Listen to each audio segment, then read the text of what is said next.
Dear students, first of all, myself, R.L. Mandia, athletic coach, retired athletic coach from Sports Authority of India, and at present, I am working in Rajasthan University as an athletic coach. So, first of all, EFE academy में सबसे पहले मैं आपका स्वागत करता हूं, जिस पे हम एथलेटिक्स सब्जेक्ट के ऊपर चर्चा करने जा रहे हैं। एथलेटिक्स सब्जेक्ट बहुत ही वाइड सब्जेक्ट है, क्योंकि इसमें कुल 24 इवेंट्स का मिला के ये एथलेटिक्स बनाया गया है। तो सबसे पहले मैं आपको ये बता दूं कि एथलेटिक्स क्या है। Athletics, it is a physical activity like natural action, running, throwing and jumping. ये तीनों को मिला के एथलेटिक्स इवेंट्स का समायोजन किया गया है, और मुख्य रूप से इसको भी, एथलेटिक्स को भी कई पार्ट्स में डिवाइड कर दिया गया है। सबसे पहला पार्ट ट्रैक इवेंट्स, दूसरा part field events. Field events दो भागों में डिवाइड की गई हैं, जंपिंग इवेंट और थ्रोइंग इवेंट। सबसे पहले ट्रैक इवेंट में आता है part sprint races. Sprint races का मतलब है कि जो रेसेज ट्रैक पर फुल स्पीड से, फुल इफर्ट से दौड़ी जाती हैं, उनको स्प्रिंट रेसेज कहा जाता है। इस कैटेगरी में 100 मीटर, 200 मीटर और 400 मीटर रेसेज आती हैं। तीनों ही 100, 200, 400 मीटर रेसेज स्प्रिंट रेसेज कहलाती हैं, और 100 मीटर इनमें से सबसे शॉर्ट डैश है। इस इवेंट को कंडक्ट करने के लिए सबसे पहली इवेंट जो 100 मीटर है, उसमें जो ऑफिशियल्स, कितने ऑफिशियल्स होंगे, किस आधार पे इस इवेंट को कंडक्ट करेंगे, ये बताने से पहले मैं एक बार सारा क्लासिफिकेशन आपको सामने रख देता हूँ। ट्रैक इवेंट में स्प्रिंट रेसेज आ गई। देन दूसरा पार्ट है middle distance race. Middle distance race में 800 मीटर और 1500 मीटर रेस आती हैं, और उसके बाद में long distance races. Long distance races में 3000 metre steeplechase, 5000 metre run and 10,000 metre run. ये 10,000 मीटर ट्रैक की सबसे लास्ट और लंबी दूरी की रेस है जो ट्रैक पे कंडक्ट की जाती हैं। इसके अलावा जो इवेंट, रिमेनिंग इवेंट हैं, जैसे वॉकिंग इवेंट, मैराथन, ये races out of the track on road conduct की जाती हैं, जिसके बारे में अलग से चर्चा करेंगे। तो इसके अलावा कुछ ऐसी इवेंट हैं जो ऑब्स्टेकल इवेंट कहलाती हैं। Obstacle event means hurdle events. Hurdle event पुरुषों और महिला दोनों वर्ग के लिए है। इसके भी दो भाग हैं, एक हाई हर्डल, एक लो हर्डल।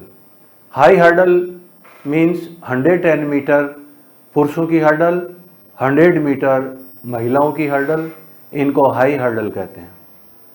इसके बाद 400 मीटर मैन एंड वीमेन दोनों के जो इवेंट हैं हर्डल, उनको लो हर्डल कैटेगरी में लिया गया है। और वॉकिंग इवेंट और मैराथन इवेंट ये रोड पे कंडक्ट की जाती हैं। सबसे बड़ी एथलेटिक्स में जो कंपटीशन होता है वो है मैराथन। मैराथन की दूरी 42 किलोमीटर 195 मीटर के करीब होती है, जो कंडक्ट की जाती है। बहुत सारे ऑफिशियल्स इसमें जरूरत होती है, इसकी अलग से चर्चा करेंगे। तो सबसे पहले अब हम आपको बताने जा रहे हैं 100 मीटर स्प्रिंट के बारे में। जो भी स्प्रिंट रेसेज हैं, तो मैंने आपको बताई 100, 200 और 400 मीटर रन। ये रेसेज ट्रैक के ऊपर कंडक्ट की जाती हैं और अलॉटेड लेन्स में ये रेस दौड़ी जाती हैं। जिस एथलीट को जो लेन दे दी गई है वो एथलीट उसी लेन में कंपलसरी है दौड़ना। For example 100 metre, 100 metre suppose आपके पास में 100 से ऊपर या 150 के करीब या 125 एथलीट आपके पास एट ए टाइम आ गए, तो इस एंट्रीज को देखते हुए फिर आपको हीट मैनेज करनी होंगी। 8-8 के ग्रुप में एथलीट को आप दौड़ाएंगे और नंबर ऑफ हीट डिसाइड हो जाएगा एथलीट की संख्या के ऊपर। 8-8 को आप दौड़ाएंगे, उनमें से फर्स्ट सेकंड थर्ड को अलग से रिकॉर्ड करते जाएंगे सेकंड राउंड के लिए, यानी क्वालिफाइंग राउंड के लिए।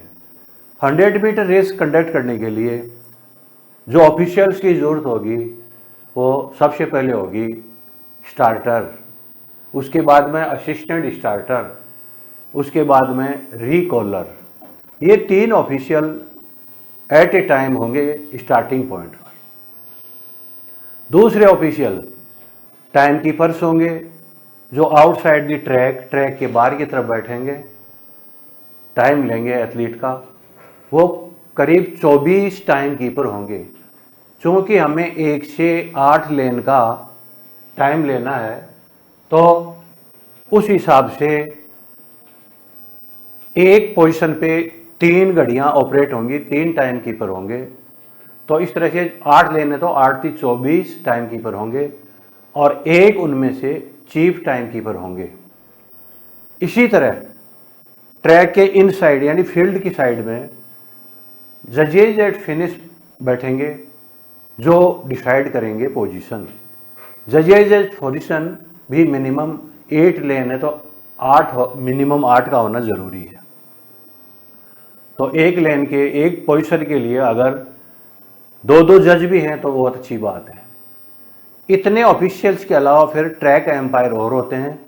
ट्रैक पे जगह जगह जब 100 मीटर दौड़ी जा रही है यहाँ से यहाँ फिनिश तक, तो दोनों तरफ ट्रैक एम्पायर भी होते हैं।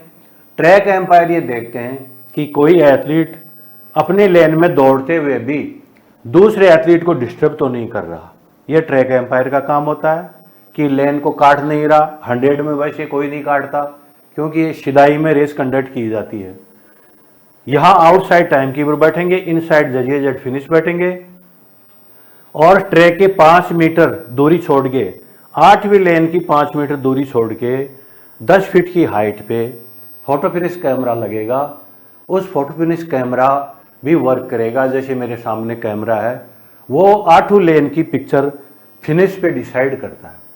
हर एक एथलीट की फ़ोटो लेता है फिनिश पे 100 मीटर के फाइनल में और उसी को फाइनल मान्यता दी गई है।